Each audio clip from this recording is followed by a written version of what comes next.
안녕하세요. 돌아오는 주일은 주명재 목사님께서 교육부 주관으로 주일 설교를 전해주시기에 오늘 목장 성경 공부는 마태복음으로 다시 돌아오도록 하겠습니다.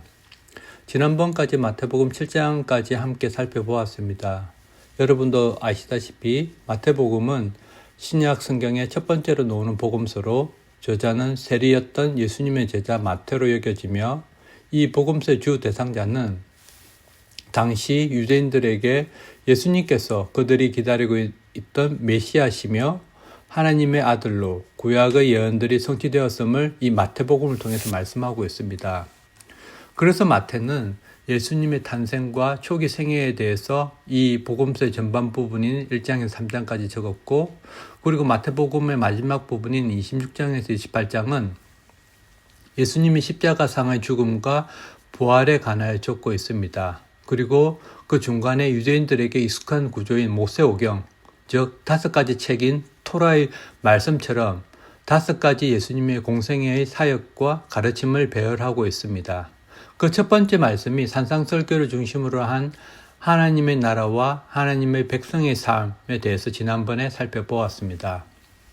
이번 시간에는 두 번째 말씀인 마태복음 8장에서 10장까지 중심으로 예수님의 권능과 가르침을 통해서 하나님 나라의 실제와 또 그리스도를 따르는 제자들이 어떻게 살아야 하는지 구체적인 가르침을 함께 살펴보도록 하겠습니다.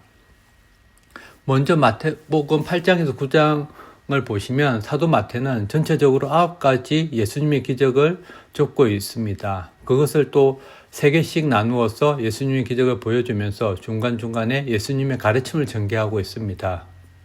구체적으로 보면 첫 단락의 첫 번째 나병 환자를 고치는 부분이 8장 1절에서 4절, 그리고 두 번째가 백부장의 하인을 고치는 것이 5절에서 13절, 세 번째가 베드로의 장모를 포함한 많은 사람을 고치는 것이 8장 14절에서 17절에 나오고, 그 다음에 제자도에 관한 가르침이 18절에서 22절까지 나옵니다.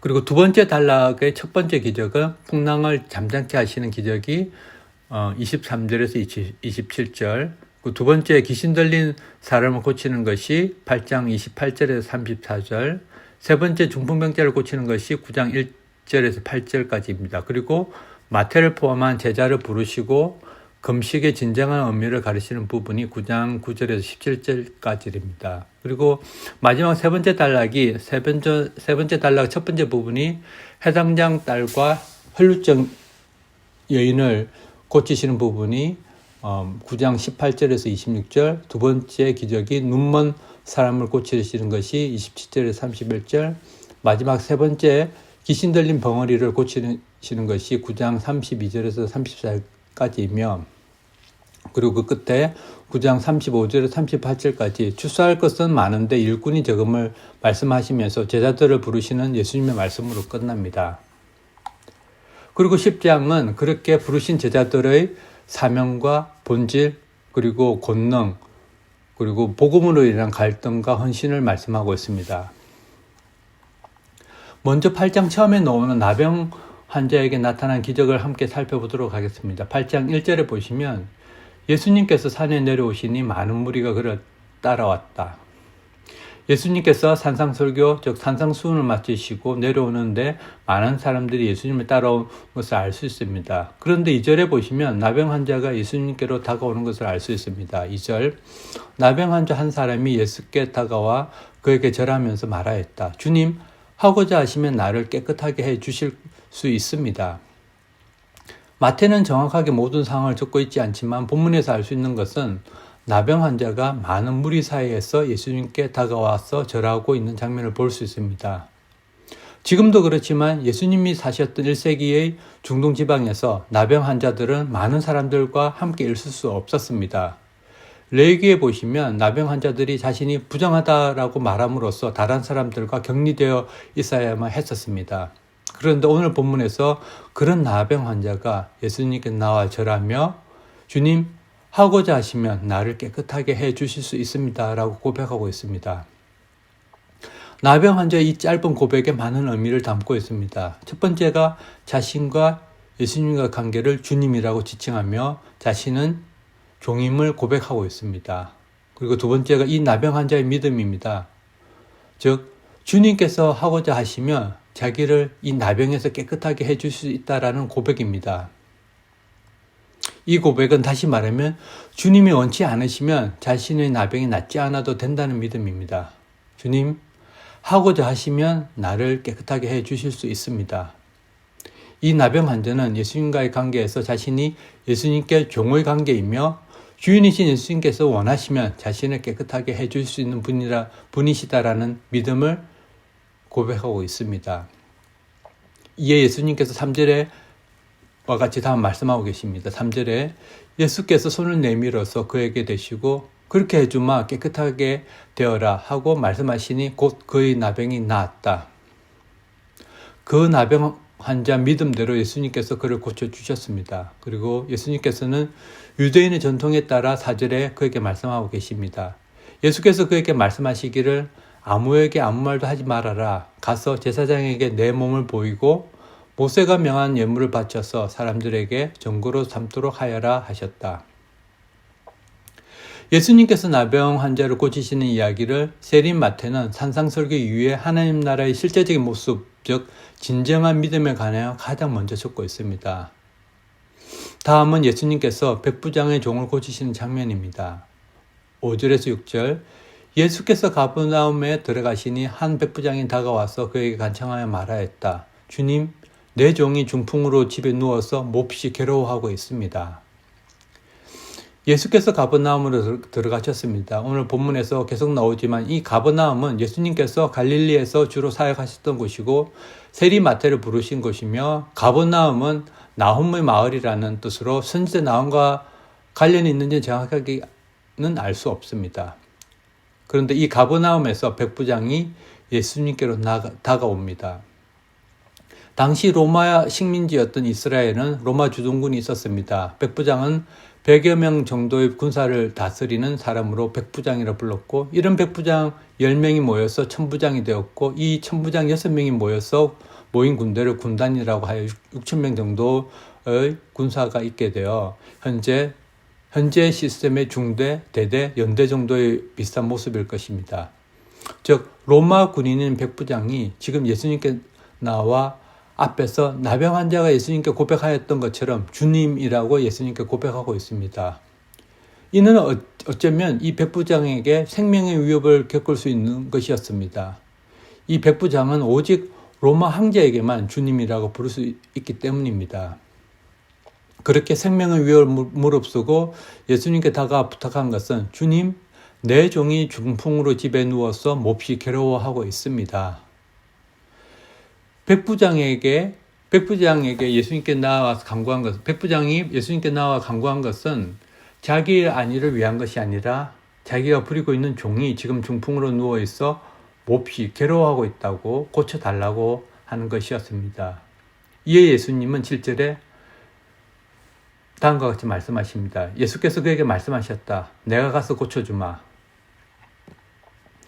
예수님께서는 그 백부장의 간청을 들어주어 가서 고쳐주겠다고 말씀하십니다. 이에 백부장은 8절에서 9절에 다음과 같이 대답합니다. 백부장이 대답하였다. 주님, 나는 주님을 내 집으로 모셔드릴 만한 자격이 없습니다. 그저 한마디 말씀만 해주십시오. 그러면 내 종이 나을 것입니다. 나도 상관을 모시는 사람이고 내 밑에 또 병사들이 있어서 내가 이 사람들을 가라고 하면 가고 저 사람들을 오라고 하면 옵니다. 또 내 정도로 이것을 하라고 하면 합니다. 백부장은 군사를 거느리는 자신이 병사들에게 말로 명령을 내리면 그들이 따르는 것처럼 주님이신 예수님께 말씀만 하시면 종이 나을 것입니다 라고 말하고 있는 것입니다. 이에 예수님은 놀라게 됩니다. 10절 예수께서 이 말을 들으시고 놀랍게 여기셔서 따라오는 사람들에게 말씀하셨다. 내가 진정으로 너에게 말한다. 나는 지금까지 이스라엘 사람 가운데서 아무에게도 이런 믿음을 본 일이 없다. 예수님께서는 놀라시면서 이러한 믿음을 본 일이 없다고 말씀하십니다.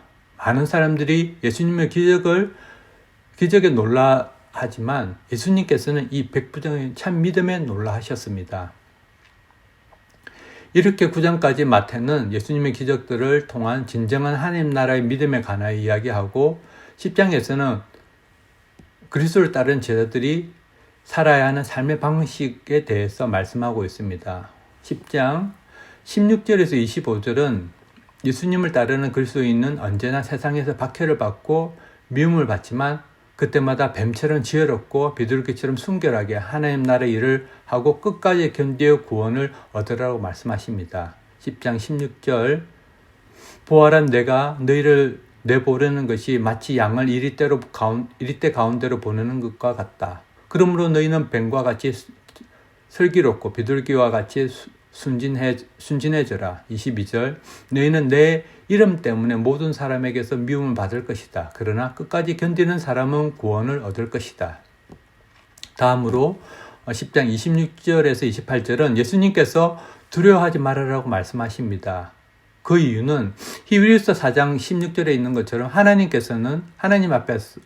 앞에는 아무 피조물도 숨겨진 것이 없고 모든 것이 그의 눈앞에 벌거숭이로 드러나 있습니다. 우리는 그 앞에서 모든 것을 드러내놓아야 합니다.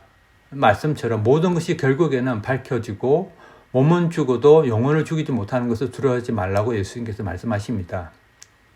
26절 그러므로 너희는 그들을 두려워하지 말아라. 덮어둔 것이라고 해도 벗겨지지 않을 것이 없고 숨긴 것이라고 해도 알려지지 않을 것이 없다. 내가 너희에게 어두운 데서 말하는 것을 너희는 밝은 데서 말하여라. 너희가 귓속말로 듣는 것을 지붕 위에서 외쳐라. 그리고 몸은 죽을지라도 영혼을 죽이지 못하는 일을 두려워하지 말고 몸도 영혼도 둘 다 지옥에 던져서 멸망시킬 수 있는 분을 두려워하여라.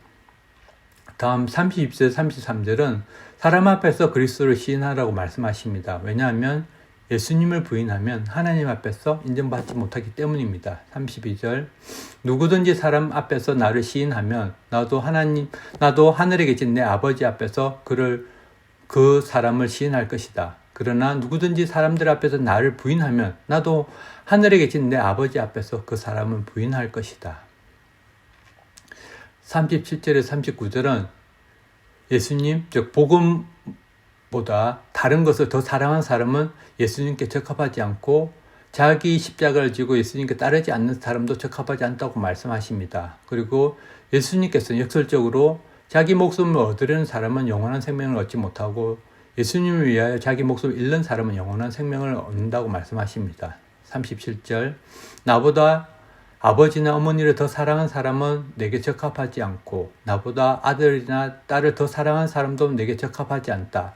또 자기 십자가를 지고 나를 따르지 않는 사람도 내게 적합하지 않다. 자기 목숨을 얻으려는 사람은 목숨을 잃을 것이요 나를 위하여 자기 목숨을 잃는 사람은 목숨을 얻을 것이다. 마지막으로 10장 40절에서 42절은 예수 그리스도를 따르는 제자를 맞이하는 것은 예수님을 맞아들이는 것이고 또 그것은 하나님을 맞아들이는 것이라고 말씀하십니다. 그렇기 때문에 하나님께서는 예수 그리스도를 통한 제자들에게 그들이 한 일을 기억하시면 상을 주신다라고 말씀하십니다. 40절 너희를 맞아들이는 사람은 나를 맞아들이는 것이요 나를 맞아들이는 사람은 나를 보내신 분을 맞아들이는 것이다. 내가 진정으로 너에게 말한다. 이 작은 사람들 가운데 하나에게 내 제자라고 해서 냉수 한 그릇이라도 주는 사람은 절대로 자기가 받을 상을 잃지 않을 것이다. 오늘은 마태복음 8장에서 10장까지 하나님 나라 안에서의 참 믿음을 나병 환자와 백부장을 통해서 함께 살펴보았습니다. 그리고 특별히 마태복음 10장을 통해서 예수 그리스도를 주라고 시인하는 모든 믿는 제자들이 하나님 나라의 백성으로서 어떻게 살아야 하는지 예수님 말씀을 통해서 배울 수 있었습니다. 오늘 목장 성경 공부는 여기까지입니다. 하늘 복 많이 받으세요.